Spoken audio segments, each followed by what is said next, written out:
나의 사랑하는 책 오늘 이제 두 번째 시간입니다. 지난 주에 뭐 배웠는지 여러분 기억하시나요? 지난주에 담임 목사님께서 바로 목무인심서, 잘 기억하시네요. 목무인심서 책의 내용을 중심으로 또 나누어 주셨고요. 오늘 저는 두 번째 시간으로 고수의 생각법이라는 책을 중심으로 여러분과 함께 설교 말씀을 또 나누도록 하겠습니다. 저는 신학교 시절부터요, 작은 원칙을 하나 세운 것이 있는데요. 뭐 대단한 것은 아닌데, 그것은 책에 대한 11조를 하자라는 것을 원칙으로 세웠던 적이 있습니다. 교회에서 사례비를 받으면 이 11조를 나누고요, 또 하나의 11조를 했는데, 그것은 책에 대한 11조를 했습니다. 한 달의 수입에서 제가 받은 사례에서 책에 대한 11조를 꼭 하면서 다른 데로 허투루 쓰지 않고요, 책을 구입하는데 조금 돈을 쓰려고 노력을 많이 했습니다. 읽던 읽지 않던 상관없이, 아니면 뭐 목차만 쭉 보고 넘기더라도 무조건 한 달에 2권에서 많게는 5권까지의 책을 이렇게 금액을 정해놓고 구입했던 적이 있습니다. 그러면서 이 신앙서적과 또 일반 서적 간의 균형이 참 중요하다고 생각을 했어요. 아무래도 신학을 공부를 하다 보면 계속해서 신학에 관심이 많기 때문에 신학과 또 신앙생활과 이 관련된 책을 집중적으로 구입해서 읽었는데, 그러다 보니까 이 목회하는 데 있어서 균형을 이룰 수도 있을 것 같다라고 생각을 한 겁니다. 그래서 뭐 목사지만 세상 돌아가는 상황도 잘 알아야 할 것 같아서 책을 구매할 때 한 3대1의 비율로 돈을 쓸 때 그 정도죠. 뭐 4권을 사면 3권은 신앙서적을 사면 1권은 꼭 일반 서적을 사면서 열심히 균형을 맞추려고 노력을 했던 것 같습니다. 아무래도 제가 목사이다 보니까 신앙이나 신앙서적에 대한 정보는 우리 주변 목회자들을 통해서 쉽게 얻을 수 있는데, 이 일반 서적에 대한 정보는 쉽게 얻을 수가 없기 때문에 자주 온라인으로 이렇게 서치를 했던 것 같아요. 온라인 서적, 뭐 알라딘이나 뭐 예스24 이런 거 자꾸 들어가서 베스트셀러 목록도 쭉 보기도 하고, 거기에 나와 있는 많은 리뷰들을 쭉 읽어보면서 목회와 또 제 성경 묵상에 도움이 될 만한 책들을 열심히 찾아서 읽으려고 노력을 했던 것 같습니다. 이 오늘 함께 나누기를 원하는 책은요, 바로 이 책입니다. 보신 분들이 있는지 모르겠지만, 바로 고수의 생각법이라고 하는 책. 제가 요게 이제 그 주보에는 승부라고 나왔는데, 이 책을 통해서 영화 이제 승부라는 게 만들어져가지고 제가 좀 헷갈렸던 것 같아요. 원래 이 책의 제목은 이 고수의 생각법이라고 하는 그런 책입니다. 이 페이스북을 제가 쭉 보다가 어떤 사람이 이 추천해 주는 것을 보면서 고르게 되었어요. 어느 날 페이스북을 이렇게 쭉 보는데 굉장히 마음에 와닿는 문구 하나를 딱 이렇게 보게 된 것이죠. 그러면서 이 문구가 어떤 책일까를 이렇게 쭉 검색을 하다 보니까 오늘 이 책이 나오게 되었습니다. 평소에 이 조은현이라는 사람에 대해서 뭐 잘은 아니지만 대충 알고 있었고, 또 호기심이 있었기 때문에 얼른 구입해서 읽었던 것 같아요. 그런데 제가 이렇게 이민생활을 하면서 참 어려운 점 중에 하나는 책을 구하기가 쉽지가 않다라는 것이죠. 이 한국에서는 어떤 책이 딱 추천을 받으면 바로 집 앞에 큰 대형 서점이 있기 때문에 바로 고민 없이 달려가서 책을 구입할 수 있는데, 이민 와서 이렇게 지내다 보면 아무리 감동받는 책이 있어도 구입하기가 쉽지가 않은 것이죠. 그런데 참 감사한 것은 이북이 있다는 거예요. 이북. 그래서 제가 보고 싶은 책이 마침 이북 목록에 있다 그러면 얼른 사서 이렇게 보게 되는 것 같고요. 이 책도 종이책으로 읽은 것이 아니라 지금 제가 들고 있는 이 아이패드를 통해서 열심히 읽었던 것 같습니다. 이 오늘 고수의 생각법의 이 저자는요, 이 사진에 나온 것처럼, 다시 한번 보여주실까요? 조은현이라는 사람입니다. 조은현. 아마 요즘 사람들은 잘 또 모를 수도 있는데요, 과거에 바둑을 좋아하셨거나 또 열심히 뉴스를 보셨던 사람들은요, 아마 조은현을 잘 아실 거라고 생각합니다. 여러분, 조은현이 누구죠? 바로 한국 바둑의 최고의 고수였던 사람이고요, 또 한국 바둑의 대중화를 이끌었던 사람 중에 한 사람이 바로 조은현이라고 하는 사람입니다. 혹시 아시나요? 아시는 분들은 조금 연식이 되실 것 같고, 모르시면 조금 MZ에 가깝지 않을까 이런 생각이 듭니다. 이 조은현은요, 1953년도 전라남도 영암군에서 태어났습니다. 그러면서 몇 살에 바둑을 처음 시작했냐면요, 바로 9살하고도 7개월의 바둑에 입문을 했다는 거예요. 놀랍지 않습니까? 이 부분에 대해서 최연소 기록을 가지고 있고요. 아직도 이 기록은 깨지지 않고 있다라는 거예요. 여러분, 저우년의 이 어린 시절 첫 대국의 기록은 이렇습니다. 사진을 보시면 1963년도 1월 6일에 첫 대국을 했는데 10살의 나이죠. 9살 7개월 이 나이에 첫 대국을 했는데 이시다 요시오라고 하는 사람과 대면에서 대결한 것이 아니라 지금도 역사적인 기록으로 남아있는데 국제전화로 대국을 했다는 거예요. 저 옆에 지금 또 사라졌네요. 저 옆에 전화기 들고 있는 사람 보이시죠? 저 사람이 이제 바둑을 일본과 한국을 연결하면서 이렇게 조은현, 그 어린 나이 조은현이 바둑을 둘 수 있도록 연결해 주는 사람입니다. 이렇게 바둑에 이제 조은현이 데뷔를 한 것이고요. 이 조은현은 더 전문적으로 확실하게 바둑을 배워야겠다라고 하는 생각으로 이제 바로 일본으로 건너간 것이고요. 그 당시 일본 최고의 바둑 고수였던 세고 겐사쿠라고 하는 스승 밑에서, 일본인 이 스승 밑에서 이제 정식으로 바둑을 배우기 시작해요. 그때 나이가 11살이었어요. 11살. 그 어린 나이에 이제 세고 스승 밑으로 이제 이 조은현이 들어간 것이고요. 이 세고 겐사쿠 스승 밑에서 9년이라고 하는 시간을 함께 한 집에 살면서 바둑을 배우기 시작했다라는 겁니다. 여러분, 세고 이 겐사쿠라고 하는 사람은요, 평생 서운한 것이 있는데 딱 3명의 제자만 키워서 바둑계에 내가 기여하겠다 이렇게 결심을 했는데, 그 중에 한 사람, 마지막에 걸려든 사람이 바로 이 한국인 조은현이었다라는 거예요. 여러분, 일본인 고수가 한국인을 제자로 맞아들였다는 것 자체가 엄청나게 대단한 일 아니겠습니까? 원래 조은현은요, 이 세고에게 가려고 일본에 간 것이 아니라는 거예요. 조은현은 원래 다른 일본인 스승에게 가려고 전부 다 계획이 되고 준비가 딱 되어 있었어요. 그런데 이 세고를 만나게 된 것은요, 그냥 인사차 간 거예요. 그 일본 바둑계 최고의 고수였고 최고의 어른이었기 때문에 예의를 지키기 위해서 인사를 드리러 이제 그렇게 간 것이죠. 그런데 이제 세고애랑 인사차 바둑을 두었는데 이 세고애가 너무나 조은현이 마음에 든 거예요. 그래서 그 자리에서 너 거기로 가지 말고 내 제자로 들어오라 이렇게 강력하게 권면을 해서 세고의 제자로 들어가게 되었다라는 것이죠. 여러분, 조은현은요, 이렇게 바둑의 종주국이었던 일본에 간 것이고, 일본에서도 최고의 스승에게 바둑을 배우면서 최고의 바둑의 고수, 한국 전체 1등의 그 사람으로 성장해 갔다라는 거예요. 현역에서 무려 50년을 활동하면서 무려 161회나 우승을 한 것입니다. 그러면서 이 최근에 이 영화가 나왔죠. 네, 보신 분도 아마 있을 거라고 생각하는데, 네, 보여주실까요? 네, 영화 승부 보신 분이 있을 거라고 생각하는데 지금 넷플릭스에서 풀려서 아마 지금도 보실 수가 있어요. 25년도 3월 26일에 이병헌과 유아인이 이렇게 조은현과 이창호 역할로 해서 이렇게 개봉해서 많은 사람들이 봤고요. 젊은 사람들이 봤고 또 이 바둑과 조은현에 대해서 많은 관심을 가졌던 것으로 기억되고 있습니다. 오늘 제가 소개해드리고자 하는 이 책은요, 조은현이라는 이 바둑의 고수가 현장, 이 바둑계에서 열심히 활동을 하면서 경험한 내용을 중심으로 인생의 교훈들을 짧게 나누는 내용으로 구성되어 있어요. 아마 여러분 쉽게 이렇게 읽을 수 있을 거라고 생각하는데요. 어떤 자서전이나 정기적인 내용이 아니에요. 시간 순서대로 내가 태어나서 어떻게 우승을 했고 어떻게 최고가 되었다 이런 것을 기록한 것이 아니라 정말로 두서없이 그냥 생각나는 대로 여러 가지 주제들을 단발적으로 이렇게 느끼고 깨닫는 부분들을 성경의 잠언처럼 풀어서 기록한 책이 제가 오늘 여러분에게 소개해드리고자 하는 바로 고수의 생각법입니다. 제가 이 책을 읽으면서 느낀 점을요, 성경적인 관점으로 중심으로 해서 한 3가지로 여러분과 나누기를 원합니다. 첫 번째는요, 전수하는 삶의 중요성을 저는 깨닫게 되었습니다. 이 조은현이 경험한 중요한 인생의 기억이 여러분 무엇입니까? 바로 어린 시절부터 9년을 함께했던 이 일본인 스승 세고 겐사쿠와의 추억이에요.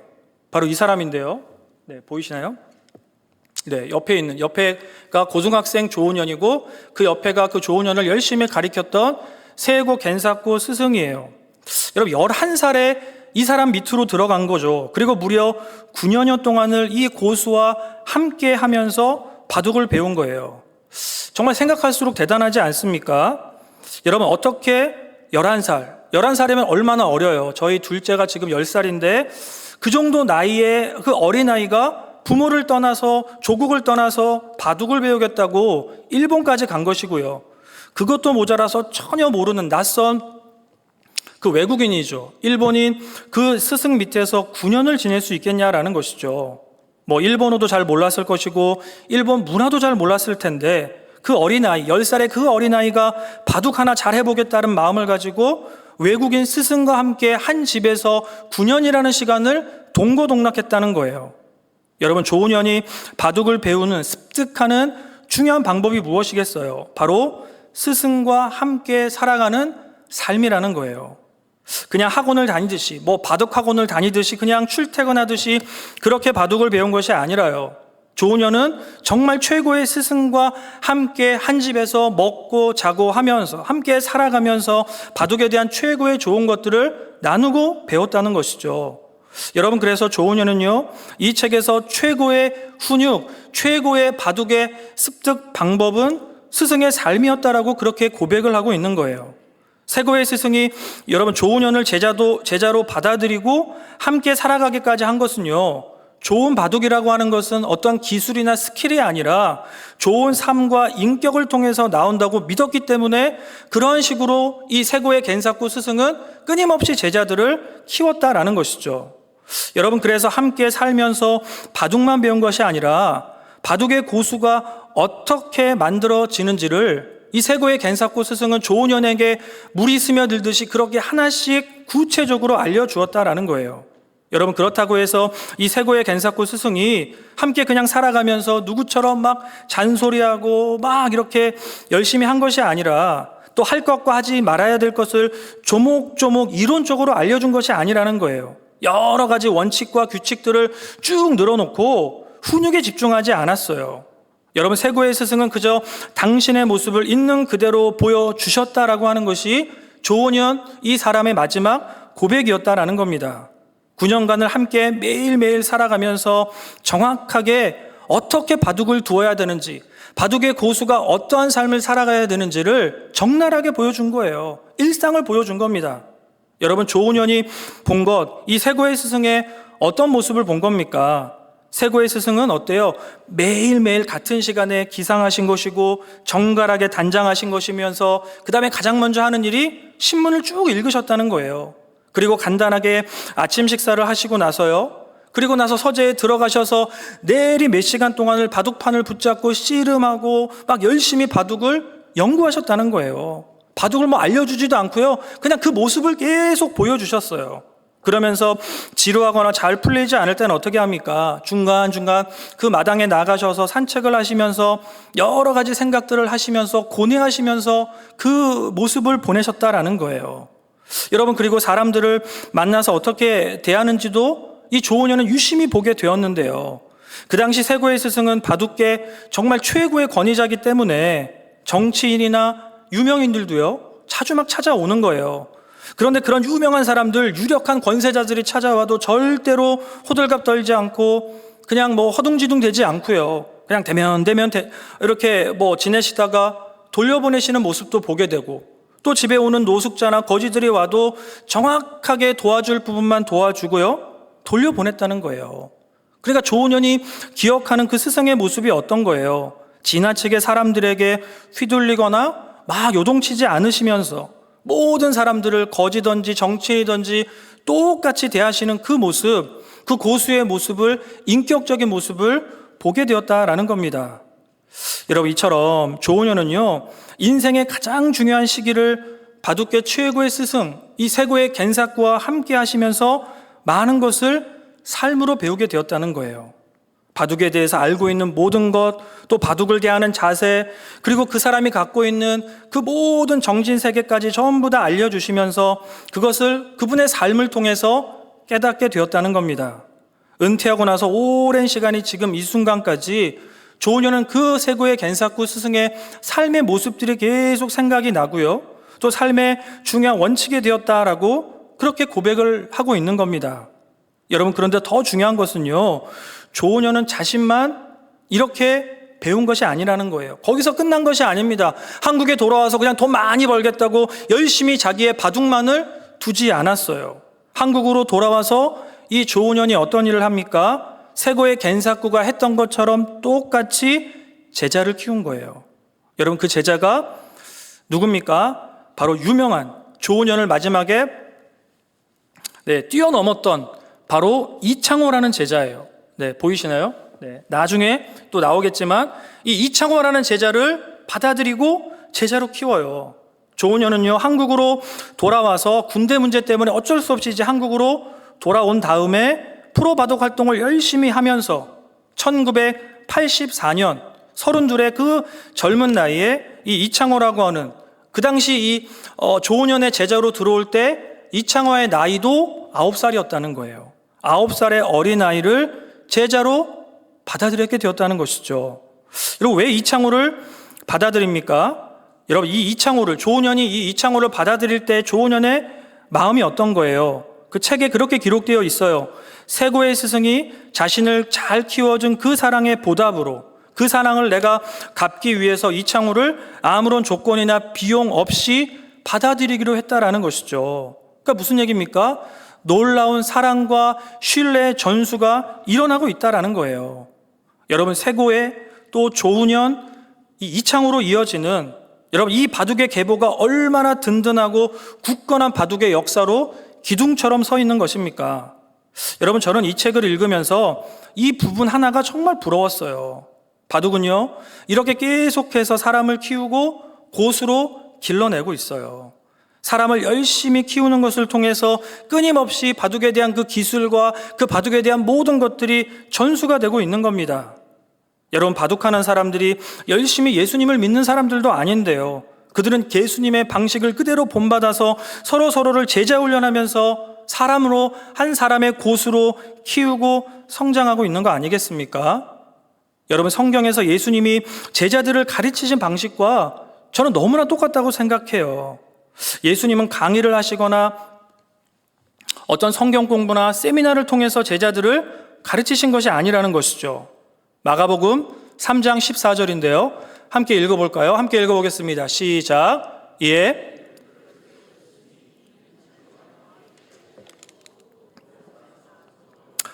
열두를 세우셨어요. 여러분, 예수님도 바둑하는 사람들과 동일한 방식으로 사역을 하셨는데요, 12명의 제자를 세우셨죠. 그리고 그 제자들을 예수님의 정신과 예수님의 스피릿으로 만드시는 과정이 뭐예요? 너무나 단순하죠. 그냥 자기와 함께 있게 하셨다는 거예요. 여러분, 3년 동안 함께 사시면서 동고동락하시면서 그 제자의 무리들을 여기저기 데리고 다니시면서 예수님이 사역하시는 모습을 있는 그대로 보여주셨어요. 기도하는 모습, 기적을 나타내시는 모습, 어려운 사람들을 돕는 모습까지 하나하나 아주 정확하게 보여주신 겁니다. 여러분, 3년이라는 그 시간이 짧지 않은 시간이고요, 또 매일매일 3년이라는 1000일이 넘는 시간 동안 매일매일 함께했기 때문에 저는 제자들이 그 예수님의 모든 삶의 부분들을 아주 정밀하게 봤다고 생각해요. 원초적인 모습도 봤겠죠. 화장실 가는 거, 트림하는 거, 목욕하는 거, 막 짜증내는 거. 저는 원초적인 모든 모습들을, 그 예수님의 모든 모습들을 가감없이 전부 다 봤을 거라고 생각합니다. 여러분, 그런데 그 모습 자체가 뭐예요? 제자들이 예수님의 사람들로 살아가는, 성장하는 중요한 토양이 된 거 아니겠습니까? 여러분, 이처럼 우리가 신앙을 배우고 신앙이 전수되는 과정은요, 저는 삶을 나누고 삶을 공유하는 것이라고 생각합니다. 보나님 교회가 자랑하는 사역 중에 하나가 이 촌모임 아니겠습니까? 여러분, 촌모임의 저는 중요한 스피릿이 바로 이처럼 삶을 나누는 거라고 생각해요.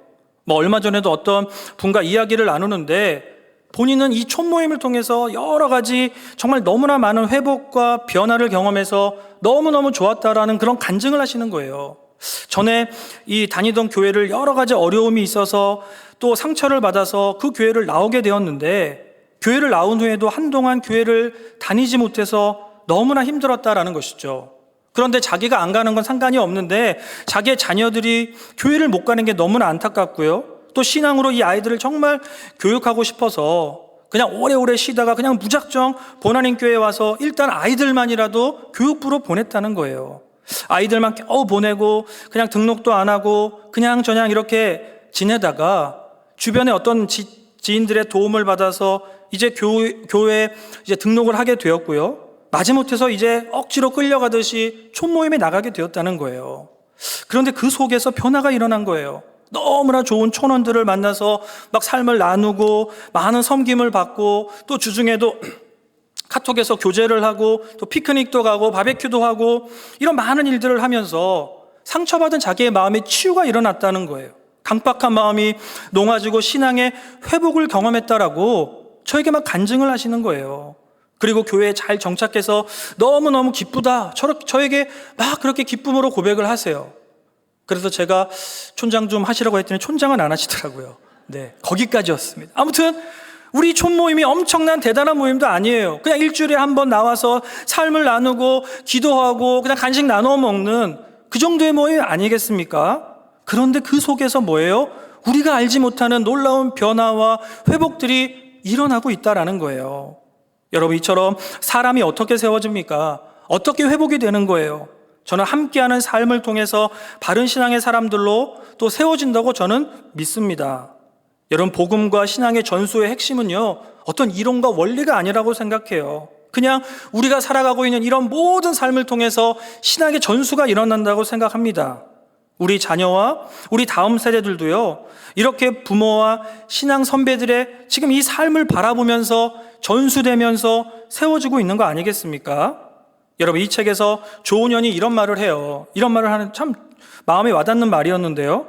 가장 가난한 부모는 돈이 없는 부모가 아니라 어떤 부모래요? 물려줄 정신세계가 없는 부모라는 거예요. 여러분, 예수님을 믿는 부모로서 우리가 자녀들에게 또 믿음의 후배들에게 물려줄 신앙의 유산이 있는지를 항상 생각하시면서 거룩한 부담감으로 살아가야 될 줄로 믿습니다. 두 번째는요, 이 복귀의 중요성이에요. 복귀의 중요성, 회개의 중요성을 저는 깨닫게 되었습니다.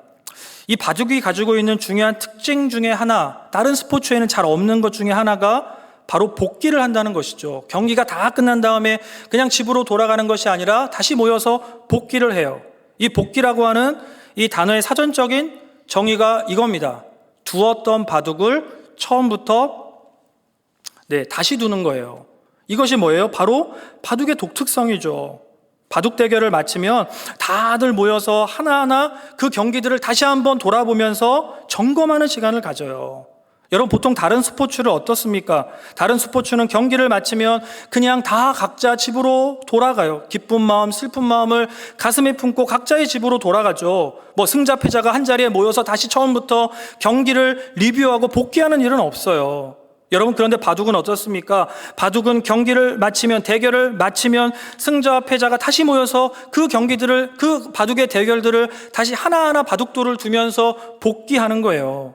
여러분, 바둑 자체가 이미 2시간, 3시간을 넘는 시간이 걸리는 긴 시간이 걸리는 스포츠 아닙니까? 여러분, 이미 그것으로도 녹초가 되어 있을 텐데 경기 후에 다시 모여가지고 복귀를 한다는 것은요, 저는 쉽지 않다고 생각해요. 여러분, 그러나 바둑 기사들은요, 아주 치열하게 대결 후에 복귀를 하는 것이고요, 내가 왜 졌고 또 내가 어떻게 이겼는지를 끝까지 밝혀내는 좋은 문화가 거기에 있다라는 거예요.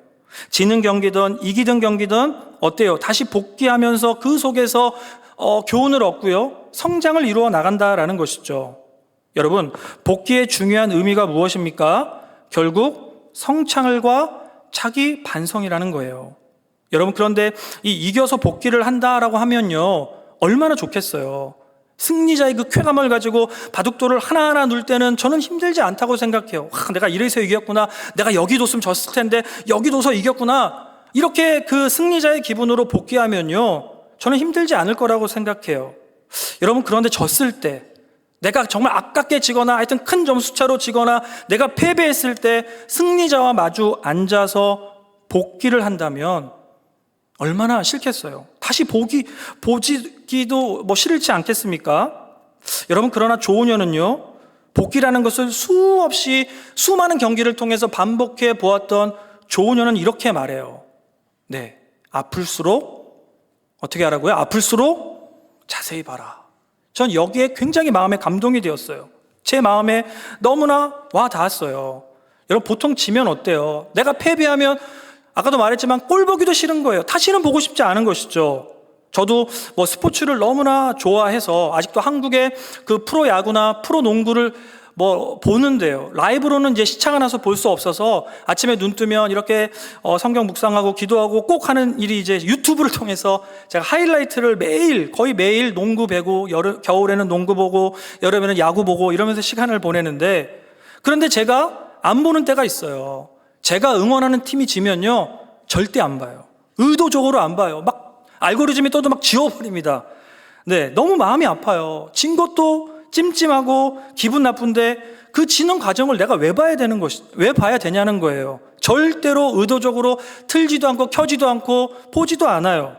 여러분, 그런데 오늘 이 책에서 조은현이 뭐라고 말합니까? 아플수록 자세히 보라는 거예요. 세심하게 보라는 것이죠. 그러면서 이렇게 말합니다. 구체적으로 이렇게 말해요. 보이시나요? 아파도 뚫어지게 봐야 한다. 아니, 아플수록 더욱 예민하게 들여다봐야 한다. 실수는 우연이 아니다. 실수를 한다는 건 내 안에 그런 어설픔과 미숙함이 존재하기 때문이다. 실수를 인정하고 고치지 않는다면 영원히 미숙한 어린아이 상태로 살아가게 된다는 거예요. 아파도 뚫어지게 보라는 거예요. 이 구절을 읽는데 마음이 정말 아프면서 큰 교훈이 되었어요. 그동안 제가 실패했던 모든 순간들, 제가 아팠던 모든 순간들을 외면하고 잊으려고 하고 생각조차 하지 않으려고 했는데, 이 구절 하나, 아파도 뚫어지게 바라볼 수 있는 용기가 있어야 한다라는 그 구절이 제 마음에 와닿은 것이고요. 복음서에서 그 예수님의 말씀처럼 들리기 시작했다라는 것이죠.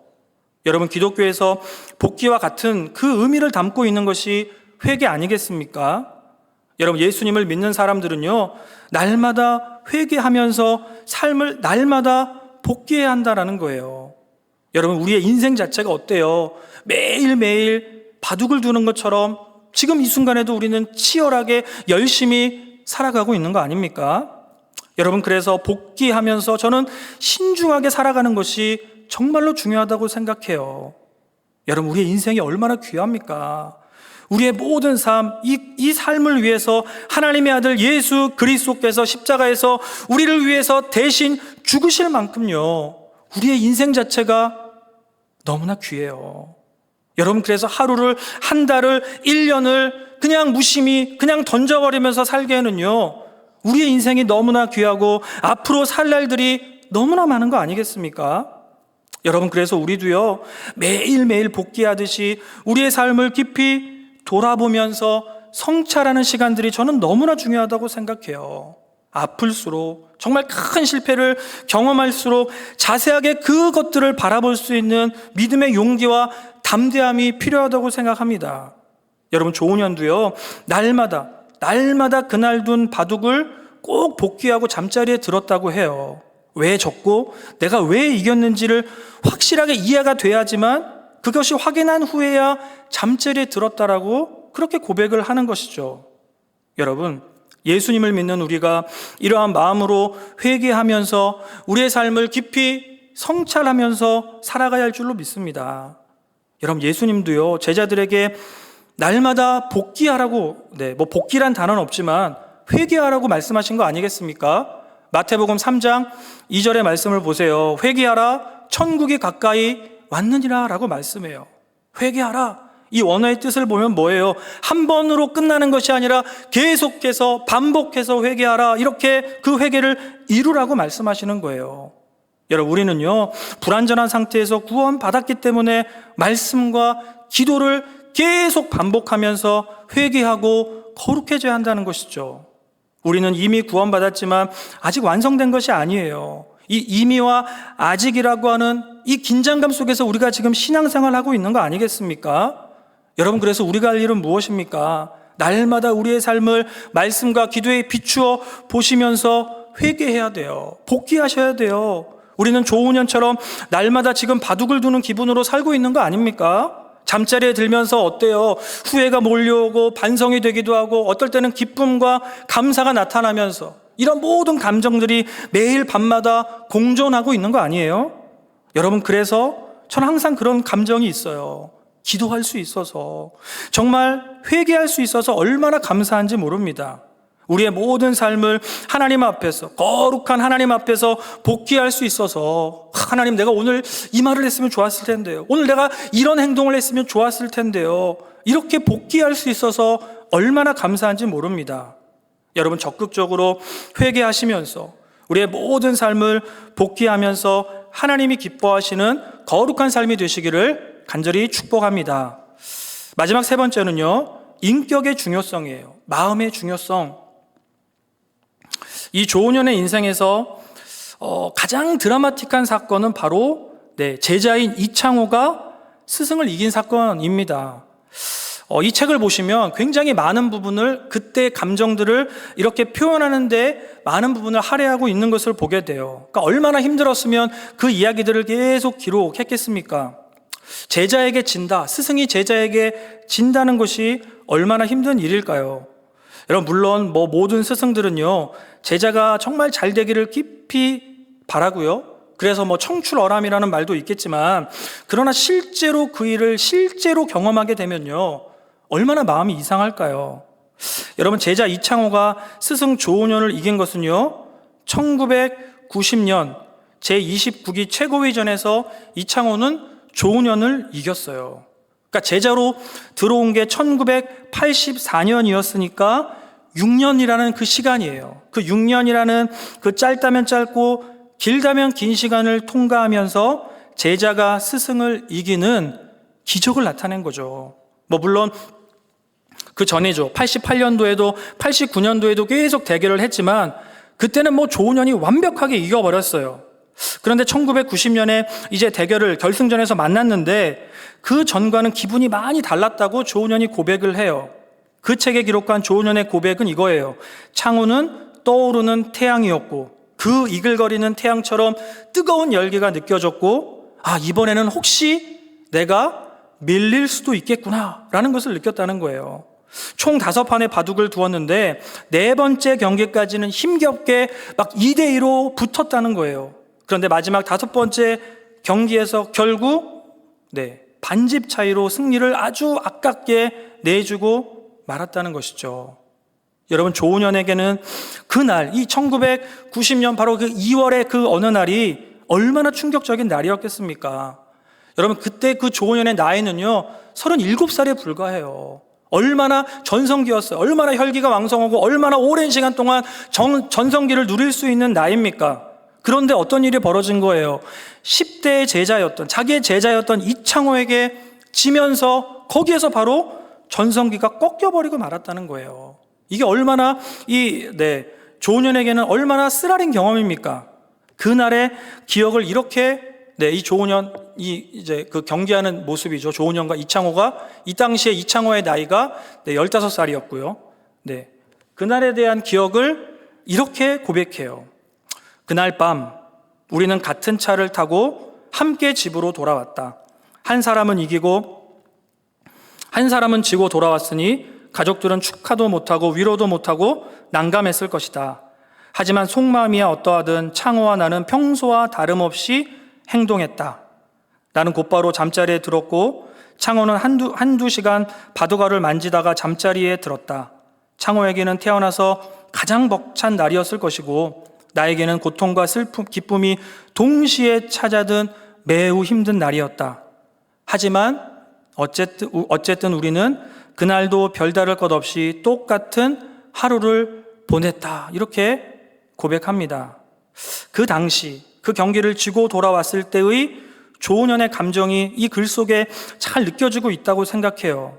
너무너무 큰일을 당했지만 아무렇지도 않다, 태연하다, 그런 모습을 보이려고 노력한 거 아니겠습니까? 여러분, 이창호는요 그 이후에 계속해서 스승을 이겼어요. 이번이 이제 한 번으로 끝난 것이 아니라 1990년 9월에도 국수전에서 만났는데 이번에는 3대 이렇게 비등비등한 것이 아니라 3대 0으로 완벽하게 이겨버렸어요. 그리고 1991년에 이창호는 무려 7관왕에 올랐어요. 그러니까 완전히 이제 조은현을 완전히 꺾어버렸죠. 그 시점에 이창호는 이제 더 이상 조은현과 함께 지내는 것이 너무나 서먹하기 때문에 그 집을 나와서 독립을 했다라는 것이죠. 독립을 한 후에도 이창호의 이 바둑 공격이 계속 거세졌고요. 1995년 2월에는 어때요? 남은 모든 타이틀, 스승이 갖고 있는 모든 타이틀마저 전부 다 뺏어버리면서 조은현은 20년 만에 제자 때문에 무관의 신세, 아무 타이틀이 없는 무관의 신세로 전락하게 되었다는 거예요. 야, 얼마나 힘든 시간이었을까요? 그냥 패배하고 그냥 실패하는 것도 너무너무 힘든 일인데요. 제자에게 져서 무관의 신세가 된다는 것이 얼마나 비참해요. 수많은 사람들이 관심을 가졌겠죠. 이렇게 보여주시겠어요? 신문에도 아까 봤지만 대서특필될 정도로 언론마다 제자가 스승을 이겼다고 전부 다 막 언론마다 도배가 된 거 아니겠습니까? 여러분, 조은현 입장에서 보면 얼마나 비참하고 힘들고 안타까운 사건이에요. 여러분, 그런데 저는요, 이 지점에서 고수들만이 갖고 있는 그 진정한 내공이 나온다고 생각해요. 계속해서 승리하고 승승장구하고 뭔가를 엄청나게 이룰 때 본 모습이 나오는 것이 아니라 진정한 인격은요, 패배와 시련 속에서 나타난다고 생각해요. 그 속에서 진정한 인격의 향기가 나오는 거 아니겠습니까? 여러분, 이창호에게 이제 조은현이 완전히 지면서 모든 타이틀을 빼앗겼을 때 그날 밤 조은현의 고백이에요. 이렇게 고백해요. 그날 밤에 집으로 돌아오는데 유난히 마음이 평화로웠다. 모든 걸 잃어버렸는데 이상하리 많지 홀가분했다. 며칠 동안 실컷 잠을 자며 휴식을 취했더니 몸도 기분도 더 좋아졌다. 꼭 새로운 뭔가를 시작할 때의 기분이었다. 그때부터 내 안에 긍정적인 생각이 마구 쏟아졌다. 타이틀이 하나도 없다는 건 이제 잃을 것도 없다는 것을 의미했다. 지키려고 할 때는 그렇게 힘들었는데 막상 다 잃어버리니 자유로웠다. 이렇게 기록해요. 그러면서 제가 정말 마음에 감동이 되었던 이 구절이에요. 그 다음에 이어지는 구절인데요. 다행히 내 안에는 이러한 위기를 웃어넘길 건강한 마음이 있었다. 이렇게 고백해요. 저는 여기에서 이 건강한 마음이라고 하는 이 구절에 마음이 꽂혔어요. 건강한 마음, 결국 건강한 마음만 있으면 되는구나. 건강한 마음이 있으면 이 모든 인생의 위기를 극복할 수 있구나라고 하는 생각이 제 속에 깊이 박혀 들어오는 겁니다. 여러분, 우리가 왜 신앙생활을 해요? 우리가 왜 예수님 믿습니까? 결국 이 조은현이 고백하고 있는 저 건강한 마음을 얻기 위함 아니겠습니까? 여러분, 예수님을 안 믿는 세상 사람 조은현도요, 건강한 마음으로 위기를 잘 넘긴 거예요. 여러분, 그렇다면 예수님을 구주로 믿는 우리는 얼마나 건강한 마음을 통해서 얼마나 하루하루를 힘차고 기쁘고 감사함으로 살아가야 하겠습니까? 여러분, 예수님은요, 우리를 천국으로 인도하시기 위해서 이 땅에 오신 줄로 믿습니다. 여러분, 그렇다면 누가 확실하게 천국에 가겠어요? 여러분, 우리 마음에 달린 문제 아니겠습니까? 광야와 같은 이 인생길 속에서 말씀과 기도를 통해서 건강한 마음으로 무장한 사람들이 저는 천국으로 확실하게 들어간다고 저는 생각합니다. 여러분, 예수님은요, 우리의 마음을 만지세요.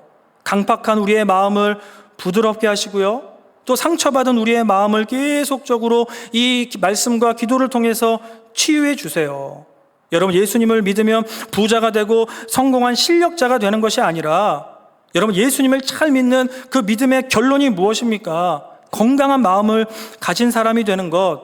저는 그것이 바로 구원받는 신앙의 큰 유익이라고 저는 그렇게 생각합니다. 그래서 잠언 4장 23절 이렇게 고백해요. 우리 한 목소리로 읽어볼까요? 시작. 모든 지킬 만한 것 중에 더욱 내 마음을 지키라. 생명의 근원이 이에서 남이라고 고백해요. 여러분, 복음서에서 예수님을 통해서 치료받은 사람들은요, 육신의 질병만을 치료받은 것이 아닙니다. 예수님은 그의 터치와 그 교제함을 통해서 그들의 마음을 만져주신 거예요. 건강한 마음으로 그들이 다시 충만해져서 열심히 일상을 살아가고 일상의 삶으로 복귀한 거 아니겠습니까? 여러분, 예수님은요, 우리의 마음을 만지시는 줄로 믿습니다. 따라해 보실까요? 예수님은 우리의 마음을 만지십니다. 우리 옆에 있는 분 축복하실까요? 예수님은 당신의 마음을 만지십니다. 여러분, 건강한 마음으로 무장하면 어떠한 인생의 고난도 두렵지 않을 줄로 믿습니다. 우리 마음을 터치하시는 그 예수님을 깊이 만나시면서 인생의 여러 가지 어려움과 고난을 잘 극복할 수 있는 모든 삶이 되시기를 간절히 축복합니다. 결론을 맺으면요, 우리의 거룩한 삶을 통해서 믿음을 전수하는 것이 너무나 중요합니다. 또 두 번째, 매일매일 귀한 우리의 삶을 복귀하면서 회개를 이루는 것 또한 너무나 중요할 것입니다. 마지막으로 말씀과 기도를 통해서 건강한 마음으로 무장하는 삶이 또한 너무나 중요할 줄로 믿습니다. 이런 믿음의 큰 유익을 누리시면서 살아갈 수 있는 모든 성도님들이 되시기를 간절히 축복합니다.